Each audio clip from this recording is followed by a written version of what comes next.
Why would the New Orleans Saints be interested in former Bears quarterback Mitch Trubisky? A look at some expert contract projections for top New Orleans Saints free agents, and a preview of Dennis Allen's press conference later today, what you want to hear and what you should expect. We got all that and a little bit of lagniappe for you on today's episode of Locked On Saints. You are Locked On Saints, your daily New Orleans Saints podcast, part of the Locked On Podcast Network, your team every day.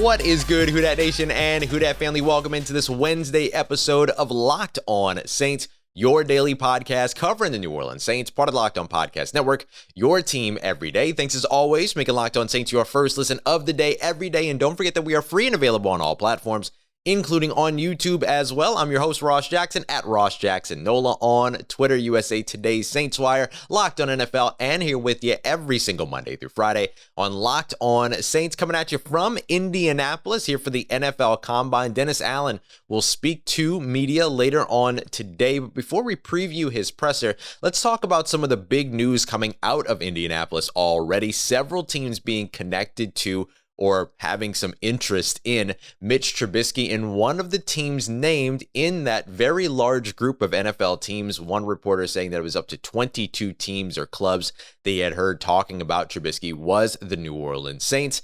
And just because the New Orleans Saints are connected in this way doesn't mean that they are fully interested in Mitch Trubisky being their starter. So let's not panic here. I know that a lot of folks feel very negatively about Mitch Trubisky, who Brandon Beane as well as Sean McDermott of the Buffalo Bills have consistently credited, saying that he has grown up a lot in the last year. But we saw him not fare well, with the exception of his 5-1 record against the Minnesota Vikings. We saw, and you can hear more about that from Luke Braun over at Locked On Vikings, but we saw Mitch Trubisky not perform well as this top selection by the Chicago Bears. And of course, Mitch Trubisky's career started off on the wrong foot, effectively, right? He was drafted ahead of guys like Patrick Mahomes. And so when you look at where he was selected versus what he produced, he wasn't even close.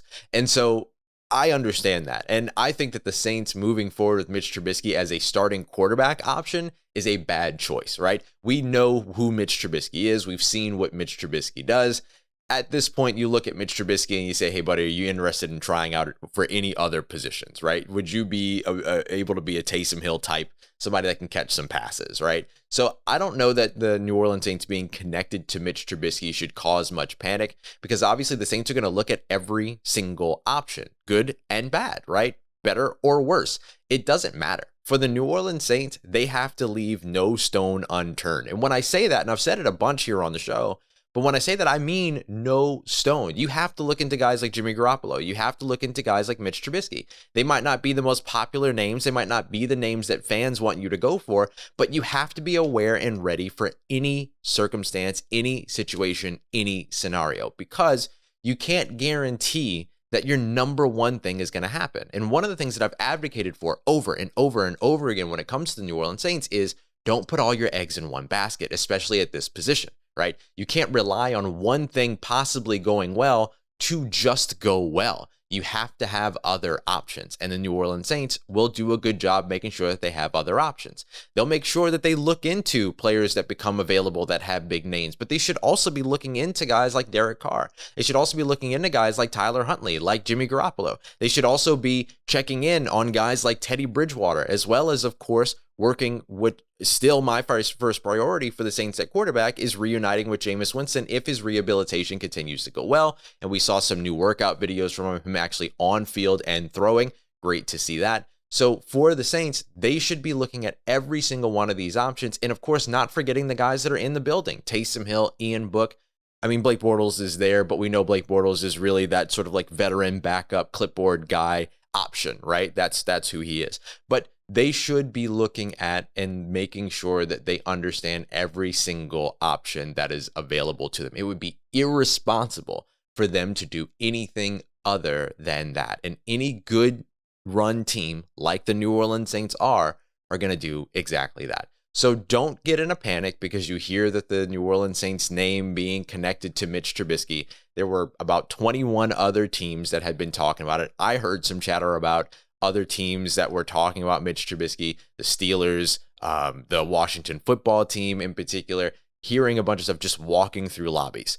This is what happens at the combine. The combine is about the drills. It's about the players. It's about the prospects. It's all that, but it's also about the backroom conversations. It's also about the other conversations that happen all around. And this is a big time rumor mill time.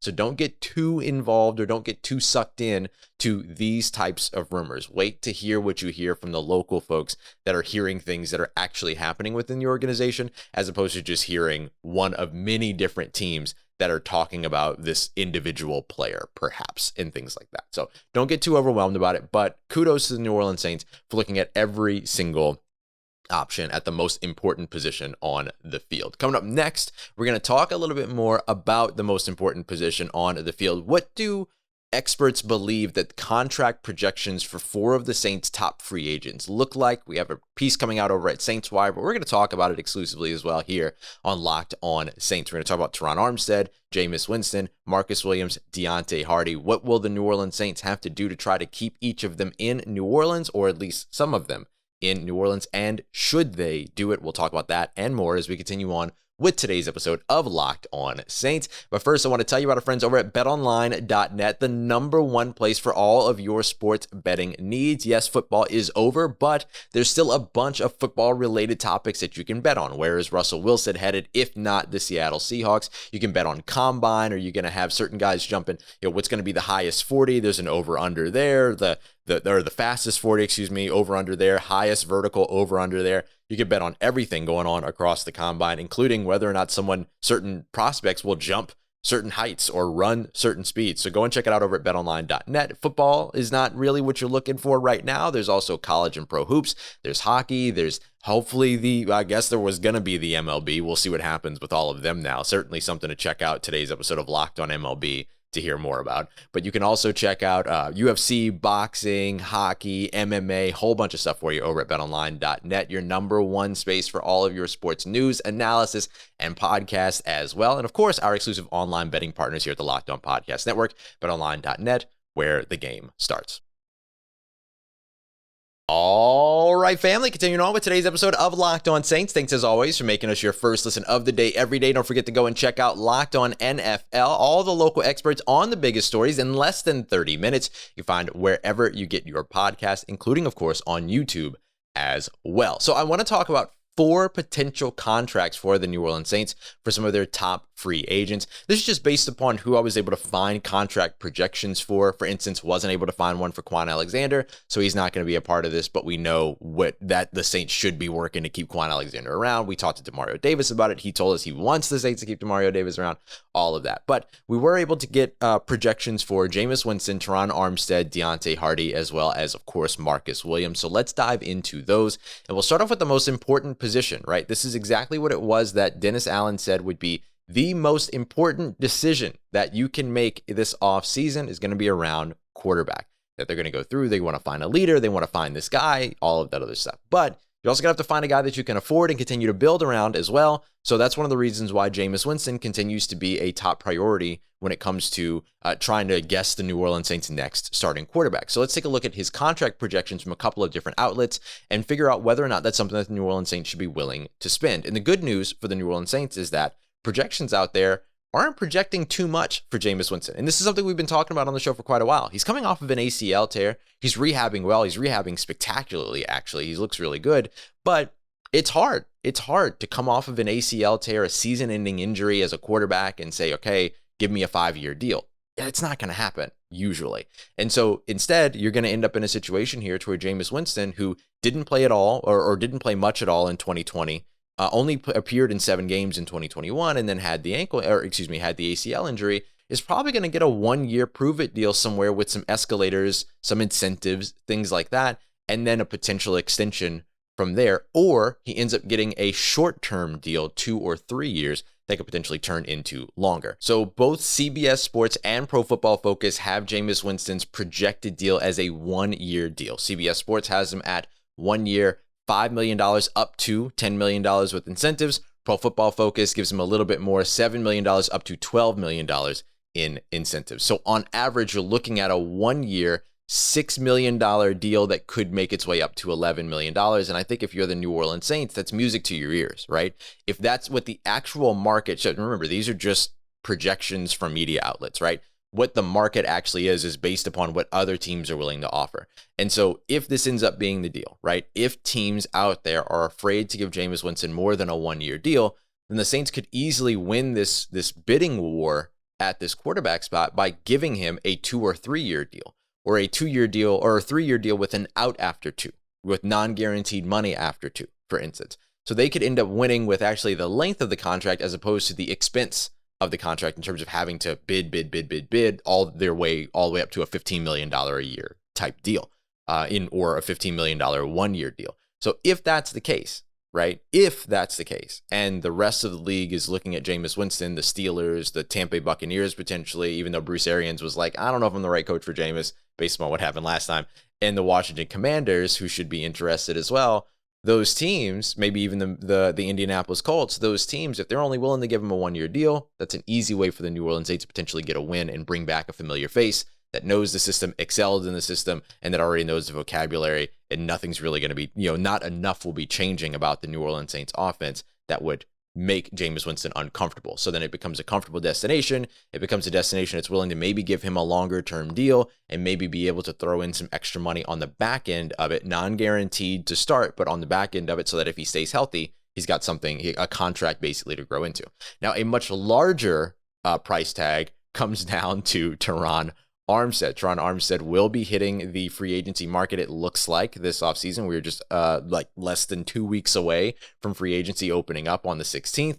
We'll see if he ends up getting an extension before then. He told WWL TV's Brooke Kirchhofer, one of our good friends of the show, that he wants to remain in New Orleans. He said, God willing, I'll be a Saint next year, but we'll have to see how it all works out because he has an extensive injury history. He's on the other side of 30, and those are the things that usually make teams a little bit standoffish about committing long-term deals. Now, if Terron Armstead walks, the Saints take a big cap hit this offseason. He would end up giving up more than a $13 million cap hit. The Saints cannot franchise tag him because his contract expires in the new league year as opposed to before the new league year. So in order for the Saints to keep him around, they would have to give him a long-term new deal. And so when you look at these projections, SpotRack, $23.9 million per year. Their projected contract was a 4-year deal.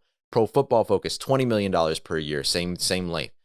Bleacher Report's projection, $24 million. So it's an average of $22.63 million per year. Now remember, average per year doesn't actually mean anything in contracts. What matters is guaranteed money and then what the structure is when it comes to the base salary, which can escalate over any percentage from year to year. You can start with a vet minimum deal, which is $1.035 million in 2022, and then throw a signing bonus on top of that gets split up over 5 years, and then escalate his contract to $20 million in base salary in 2023. There's no limit in terms of that jump that you could take there. It's Master P, no limit. So with that, the Saints would be able to structure this contract however they wanted, but are they going to be willing to invest longer term, right? In order to make that work, you have to have a longer term deal in a guy that's going to get a huge offer probably from like the Jacksonville Jaguars, the Cincinnati Bengals, the Pittsburgh Steelers, maybe the Los Angeles Rams. He's going to have a lot of suitors out there. Are they going to be willing to go into that?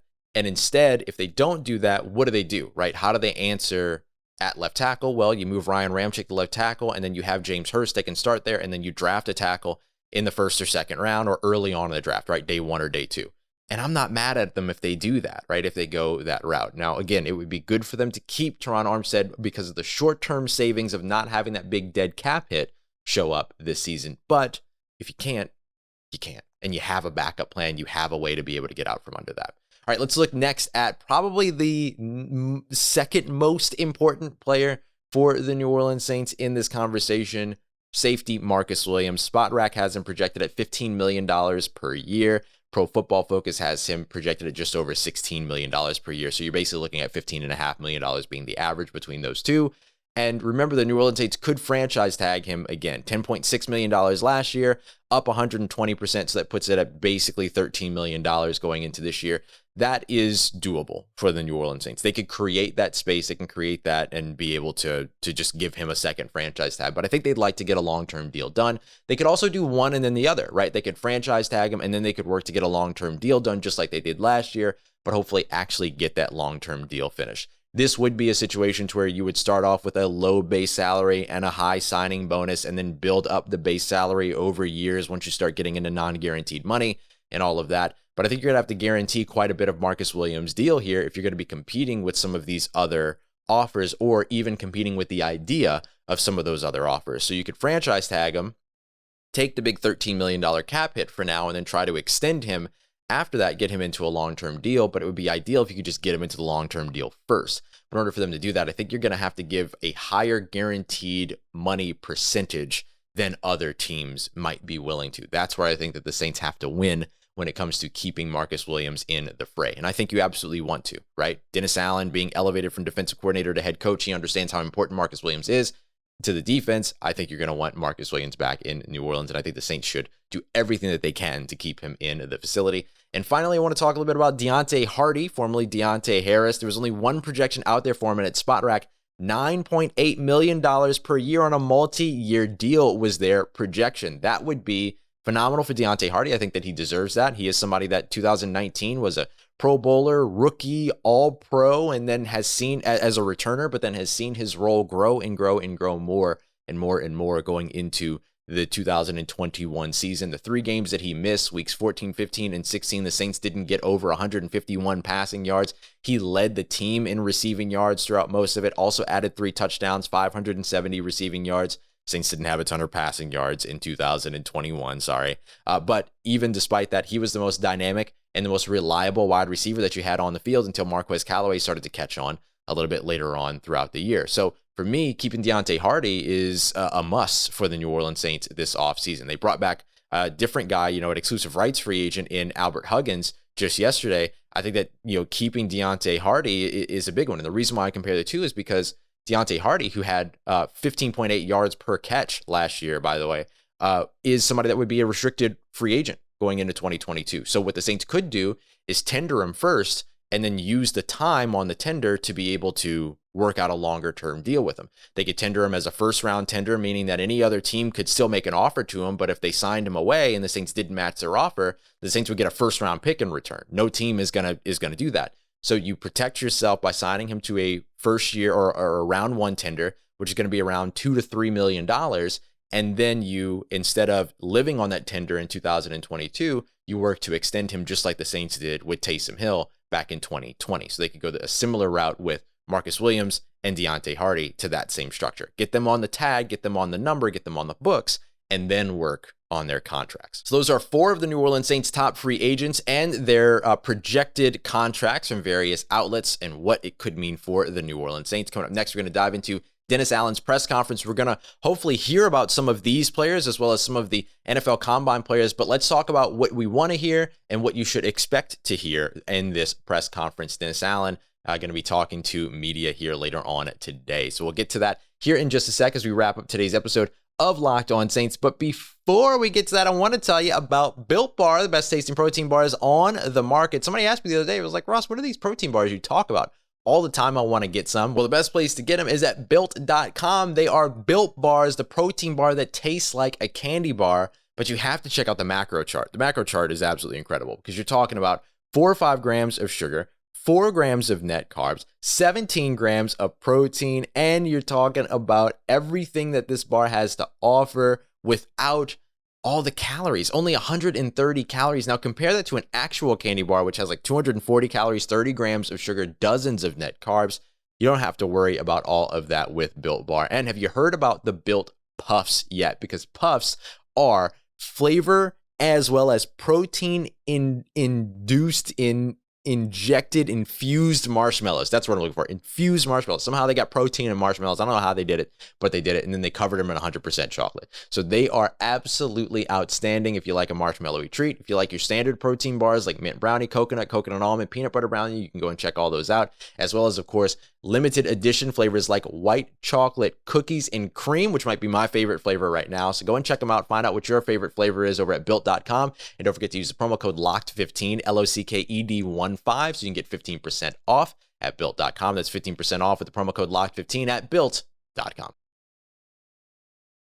Let's Let's get it. Who Dat Nation, wrapping up today's episode of Locked On Saints with a look at Dennis Allen's press conference coming up later on today. And listen, don't expect too much, okay? Don't expect too much. There are going to be certain things that you are going to want to hear from Dennis Allen that he's not going to talk about, right? And that no coach or no GM would talk about. If you look at all the coaches and GMs that have spoken already over the course of the combine, they're not going to tell you which prospect they like. They're not going to tell you which position they're targeting in the draft. They're not going to tell you which, player they're thinking about keeping or cutting or whatever. There's going to be a lot of sort of, neutral answers, things like that. But here are some of the things that I think you could pull from this from this conference. And I'll be there. I'll try to ask some questions as well to make sure that we are getting the answers that we're looking for. But is Matt Rhea, who's coming from, and I don't know tell me if I'm pronouncing his name incorrectly, by the way, but those of you that are Alabama Crimson Tide fans, but is Matt Rhea coming from Alabama as the strength and conditioning coach, right? We still don't have final, description of his title and what that's going to be in New Orleans. So is he officially your strength and conditioning coach? Michael Thomas, by the way, very excited about Rhea heading to New Orleans. He was on Twitter talking about it, and the two of them kind of went back and forth a little bit. It's pretty cool to see. So are you going to get a little bit of an indication about what that role is and what he brings to it, right? Is there a reason that they moved on from Dan Dalrymple, who has been a two-time strength and conditioning coach of the year in the last decade and has been with the team forever, and then brought in a guy like Matt Rhea after moving on from Dalrymple? So we'll see if we get a little bit of context around that. You'd certainly love to hear a little bit about how the quarterback search is progressing. Now, here's what you're not going to hear. Yes, we've made a contract offer to X. Yes, we've made trade offers to X team. That's not what you're going to hear. But if you could get a little bit of an indication of where they are in the process in terms of their evaluation, if they're looking at several candidates, if they're looking at candidates that are on other teams, if they're taking in all possibilities during the time, I think that those things would be valuable just to hear that there's still some forward momentum there. Because they mentioned that this would be one of the first things that the coaching staff would do is identify their quarterback and identify at least their target at quarterback. So it would be great to hear where that is. I'd like to know Kodi Burns' role in the wide receiver room. Are they looking to revamp and look at new blood in the wide receiver room, right? That's certainly something that you'd love to hear a little bit about. You're not going to get specific names. Yeah, we're out there targeting Allen Robinson or whatever. Like, he's not going to say that. But if he talks a little bit about a renewed focus at the position or a rejuvenated focus at the position, that would certainly be something that I think New Orleans Saints fans would love to hear. Another piece that you can always dive into in these situations is basically, what are you looking for at the combine, right? I'm always curious about how teams view the combine. Are teams viewing the combine because they like the testing drills, like the 40, the vertical, 3 shuttle or 3 cone, short shuttle, all of these things? Or are they here for the position drills? Are they here for the interviews? What is it that you're really getting out of the combine when it comes to looking at these prospects? Because every team does it differently. The Los Angeles Rams aren't even here. I'm here, and the Los Angeles Rams aren't even here because they're like, look, we're going to see the numbers afterwards no matter what. Guy jumps a 40. I don't need to see it in person. I just need to know that they jumped 40 inches in the air and that they ran a 4.4. Great. I now know that information. I didn't need to be in Indianapolis for that. So they're not even here, right? You listen to the Vikings' new GM, Kwesi, talk a little bit about, they don't really care about the drills. They're really there for interviews and the other portions of it. And like I talked about earlier, the combine isn't just about the prospects. It is, but it's not just about the prospects. It's also about these additional conversations that happen in the hallways, in the elevator, in the back rooms, all that stuff, right? What about all of those things, right? Is it St. Elmo's, all that. So there are a lot of different things that you could look for in Dennis Allen's press conference, but there are only certain things you're really going to get out of this, right? You're not going to get specific names like, oh yeah, no, we're very interested in seeing how Jameson Williams' recovery is going. We're really interested to see Chris Olave's speed, which is something that they should be interested in, right? If Chris Olave comes out there and runs a 4.5, then all of a sudden he's falling down boards. That makes him available at 18, but it also makes him available later. And it might even play him out of what it is that the New Orleans Saints are looking for if they are looking to revamp the wide receiver position in the first round, right? Or address the wide receiver position in the first round. So there's a lot of different pieces here that you could try to piece together and that you can try to grab. One of the other things that I think would be very, very interesting to hear about is why the specific choices were made in terms of the elevations. Kris Richard as well as Ryan Nielsen. Remember, we haven't heard from anyone in the New Orleans Saints since that promotion was given to the two of them to step up to co-defensive coordinator. What are the roles going to be between the two of them and Dennis Allen? What is the role of a passing game coordinator tag being added to Ronald Curry? What does the role become for a guy like Darren Rizzi, who gets the assistant head coaching tag now, which used to belong to Ryan Nielsen, but now as co-defensive coordinator, they moved it over to Darren Rizzi. So hearing a little bit more about how that co-defensive coordinator split is going to work. Is Dennis Allen still planning on calling the defensive plays? How does that work with the co-defensive coordinators? Those things would be of great intrigue to learn more about later on today. We'll have video of the press conferences throughout the week. It takes a little while to get them, of course, so I'll use them as quickly as we get them, and then we'll use them pretty much throughout the rest of the week as well to make sure that we're talking about all of this a little bit more in depth. I think that we'll get interesting things from Dennis Allen's updates, just like we've gotten interesting things from Cliff Kingsbury's updates and Mike McCarthy's updates and all that, but at least with Dennis Allen and the New Orleans Saints, it's not stewed in some kind of conflict, right? So we can be at least appreciative of that. And I am appreciative of all of you for making Locked On Saints your first listen of the day. For your second listen, make sure you go and check out the Locked On NFL Draft podcast. This is the time of the year. The NFL Draft is owned over at the Locked On NFL Draft podcast. Go and check it out. Former NFL cornerback Eric Crocker and analytics expert Ryan Tracy giving you everything you need to know. We'll be back with you here tomorrow on New Orleans on the Locked On Saints podcast to talk a bit about Dennis Allen's presser and more, right? And also prospects that we're hearing from, stuff like that. I'll be seeing some of the quarterbacks, wide receivers, tight ends today, all of that. So we've got a ton coming up for you as we continue on with our coverage here from Indianapolis and the NFL Combine on the Locked On Saints podcast. Thanks so much for making me a part of your day, and thank you as always for coming through. Make sure that you are following me on Twitter at Ross Jackson, NOLA. Make sure you hit me up. Let me know how the family's doing. Let me know how you're living. Let me know how your mom and them. And trust you, that nation. I'll holla at you.